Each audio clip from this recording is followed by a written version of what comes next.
Hi, welcome to the Pursuit of Truth. This is carrying on from the last one about Lacey Patterson and another Netflix crime drama I saw, which actually was very similar. I don't know if it was done by the same director actually, but the beginning was almost like it was a copycat. And I assume it was Chris Watts, and it's called The Lucy Patterson's. Is one of them, and the other one is actually it's American Murder. It's both American Murder. This one is The Family Next Door. But before I talk about that, the Lucy Patterson thing, what I found missing from the documentary was like the evidence of. There was a lot of circumstantial evidence, and obviously I wasn't sure whether, I'm not a person in the courts and things, whether that is enough to convict someone of murder. But then I guess the circumstantial evidence was so much, the fact that he was the only person that had connection to her, and he was in the place where, in the boat, in the sea, or lake, where she was eventually found from there. So, who else? It's coincidental that he would be there and their bodies were dumped somewhere around where he was. It's not like they were in a completely different, side of the ocean or something, or in a different location. So I guess Occam's razor, it's like the most obvious. But they didn't sort of really talk about like DNA or, in the boat. I mean, if he put her in the boat, I'm not sure what time it was actually. Was it 10 in the morning? Like, did no one see her in this tarpaulin, in this small little boat? Was there no residue from the body as it was decaying, seeped into the wood of the boat or anything like that? I know they found a hair on a pair of pliers, but like there was no seem to be any kind of DNA evidence. Like, did he kill her? In the house, was there no? Usually there's something. Even if you wash clothes, and blood is on there or something, it's difficult to actually really wash off because, the techniques they use, although this was 2002, they can still find things. So there seemed to be an absence of that, which made me question, well, is he really the one who did it? But listening to these other podcasts on Spotify, one was Crime Junkie and the other one was Real Crime Profile. They brought up things that weren't mentioned in the documentary, quite salient things really, especially the profile one, which has, I believe the guy has worked for the FBI and lots of other things, and the woman is used to work for Scotland Yard. So there's a lot of weight behind what they say, but they talked about it, mentioned things like the autopsy, because that's what I was thinking. What did the autopsy say when they found her torso?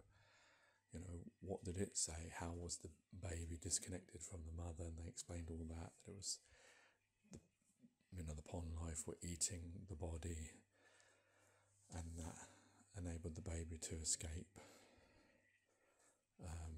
And they called it a fetus, so that seems to suggest that it wasn't born, like some people on that Netflix thing would seem to suggest that theory. So it's a very thorough job on the profile one. So if you do listen on the Netflix, I would listen to that on Spotify, because it had a lot more in-depth information about the autopsy and the other questions that were really left unanswered. But yeah, it was. So this other one is even more disturbing. I'm going to play you a clip from it because after listening to it, it really shocked me. This guy plays almost like the same.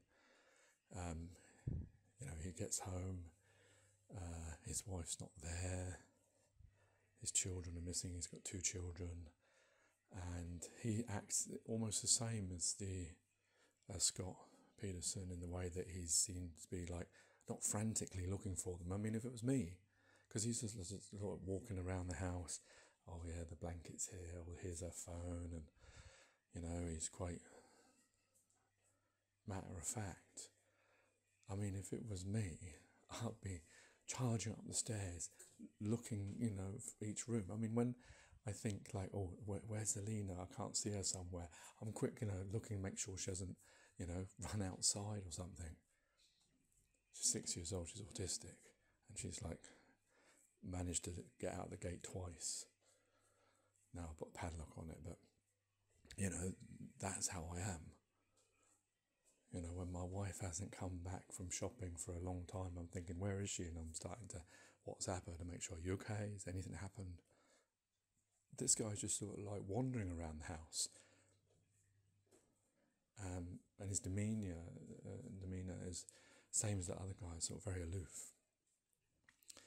And then, it progresses, and, he's in they do a polygraph, he fails it, they bring in his father, and he confesses to his father that he says that the wife, because they were doing like a trial separation, and she felt that there was somebody else because he wasn't interested in her anymore, and he wanted this trial separation. I mean, I must admit, when I saw the beginning of it, I did think, oh, she's quite sort of,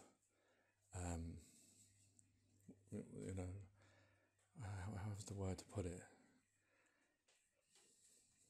The way she acted towards the husband, but he seemed like this really soft guy. She seemed very hard, like wanting her way. So anyway, why did I talk about that? I don't remember why, but so he was saying to the dad that she came back, and he told her about the affair because he'd used the credit card, so she would have known anyway, and she smothered her own children, and then he smothered her in a fit of revenge.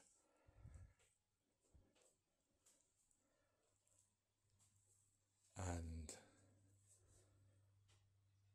then eventually he told the truth when it came to the court case, that he admitted murdering all of them. And then this bit I'm going to play you is his explanation of what exactly happened, and it's so haunting and horrible, and I don't know if it's true because we've only got his word for this, that, he talks about he smothered his wife in the bed after they had sex and telling her that they were split up, and she didn't struggle. I mean, that seems very unlikely. And then he took the wife in the car with the 2 children and then killed them at the site where he put them, rather than killing them at home. I think he probably killed them beforehand. I don't know. That's the thing. There was no autopsy report to say time of death or anything like that. But it seems very strange. And like, imagine you're in the car with your 2 kids and the body's right next to you and wrapped up in a cloth, and he's telling Mum's going to be okay. And I mean, it's just horrific. I thought the last one was bad, but this one was like horrific. How anyone could do this. I do not want to be.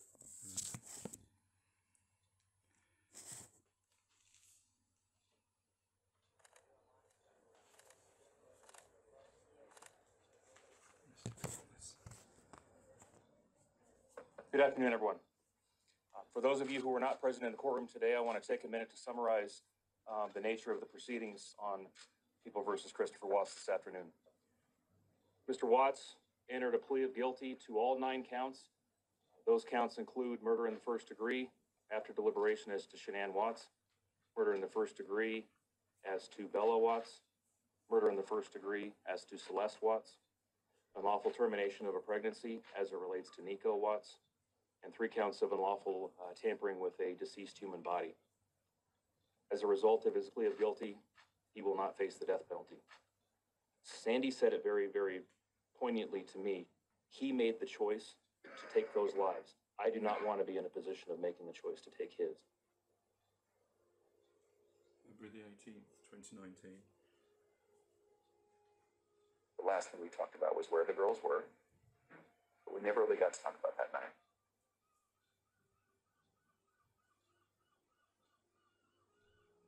She got home like at 2 o'clock. I just had a feeling that she knew like what was going on. What I did Saturday night was the last straw. Going out with somebody and an actual bank account card and just like not trying to hide it at all. I felt her get in the bed. She started rubbing her hand on me and we ended up having sex when I woke up later on in the morning. Like, you know, I pretty much, you know, told her like, you know, I didn't think it was gonna work anymore. And she was like, what was last night, you know? And she's like, I knew there was somebody else, I knew there was somebody else. I couldn't just say, yes, there is somebody else, but then she said, you're never gonna see the kids again, you're never gonna see them again, get off me. If I never met Nikki, would I ever have thought our relationship was bad? Probably not. So when did it turn? I told her I didn't love her anymore. That's when it happened. What happened? Somebody get off her and then I'm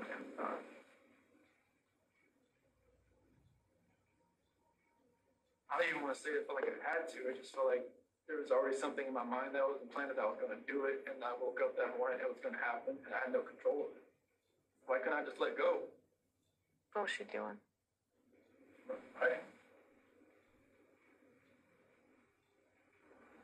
Oh, I can't remember. What she said? Wrong. And she had her little pink blanket with her. And where was Shanann at that point? Yeah, just pretty much on the bed, but she was face down. I put Shanann in that sheet, carried her downstairs, and backed my truck up. So you put Shanann in the truck, and then you put the 2 girls in the truck? Sitting in the back with the, like in that bench sheet So Shanann was back there too? Is that on the right? floor. What did they say about Shanann being on the floor? Mommy, okay? What'd you tell them? She'll be fine. When I was driving up there, you know, they were just sitting there, just kind of asleep or kind of just like, you know, holding on to each other, laying in each other's laps. Honestly, like I try to picture that whole ride, like it's like 45 minutes to an hour ride out there. And it's just like, couldn't I have like saved my girl's life? Couldn't I have done something? Why did I do it? I don't know. I wanted all my life was to be a dad, just to have, you know, kids, and they loved me, they, you know, all that, and it just nothing made sense. So what happened when you got out there? CC was first. I put the blanket over her head. Did she struggle at all? I don't think so. And then went down to Bella. Tell me what happened there. She said what happened to CC. Every time I closed my eyes, I started to see her saying, Daddy, no, and that was it. I hear that every day.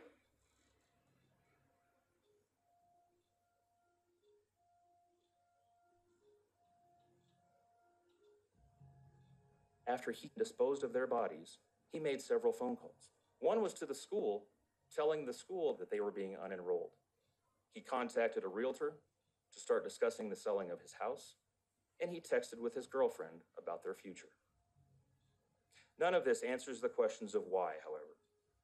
If he was this happy and wanted a new start, get a divorce. You don't annihilate your family and throw them away like garbage. Why did Nico, Celeste, Bella, and Shanann have to lose their lives in order for him to get what he wanted? Your Honor, Sandy Bruce would like to address the court. Mother of the daughter. I wanted to say thank you for this moment. We loved you like a son. We trusted you. Your faithful wife trusted you. Your children adored you, and they also trusted you. Your daughter Bella Marie sang a song proudly. And I don't know if you got to see it, but it was Daddy, You're My Hero. I have no idea who gave you the right to take their lives. But I know God and his mighty angels were there at that moment to bring them home to paradise. Thank you, Your Honor. This is his mama. Introduce yourself for the record. I'm Cindy Watts. I am still struggling to understand how and why this tragedy occurred. This might be hard for some to understand how I can sit here under these circumstances and tell you, although we are heartbroken, although we can't imagine what could have led us to this day. We love you, and we forgive you, son. Mr. Watts, as I indicated when we began, you have the right to make a statement if you choose to. Would you like to make a statement? No, sir. This is perhaps the most inhumane and vicious crime that I have handled out of the thousands of cases that I have seen. And anything less than the maximum sentence would depreciate the seriousness of this offense. Deputies, I would respectfully ask that you take this defendant into custody and have him serve the rest of his life in the Department of Corrections.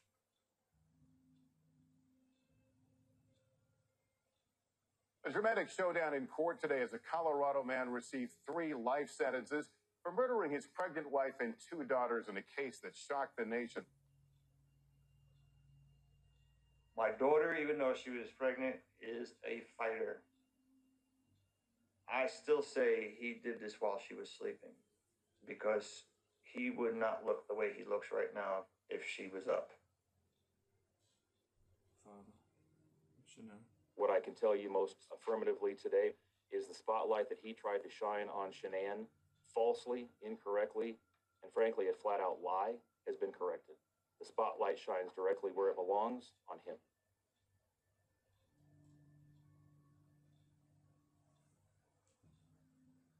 Hi, Stacey. My name's Nicole, and I'm calling because I'm concerned about a friend of mine. Scott, how you doing? How's it going? All the girls blankies is gone. Her phone's here. This is your lifeline.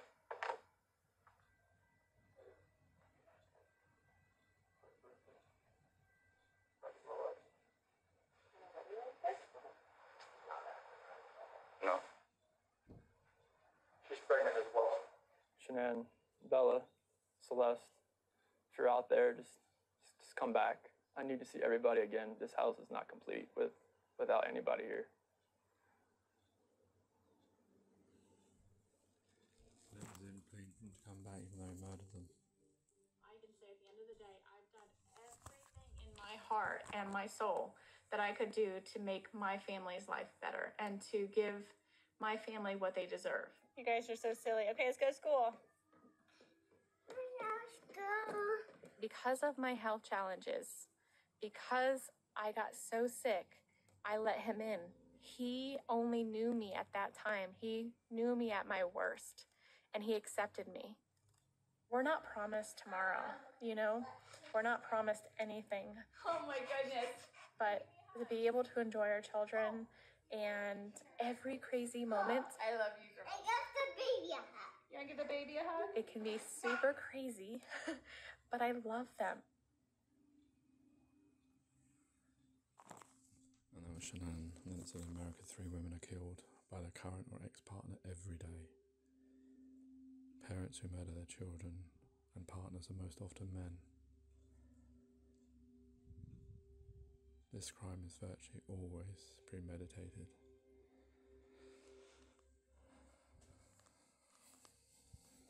Just shocking. And that at the end was Shanann's voice talking. She used to make YouTube videos. And there's a bit of her children touching her baby bump.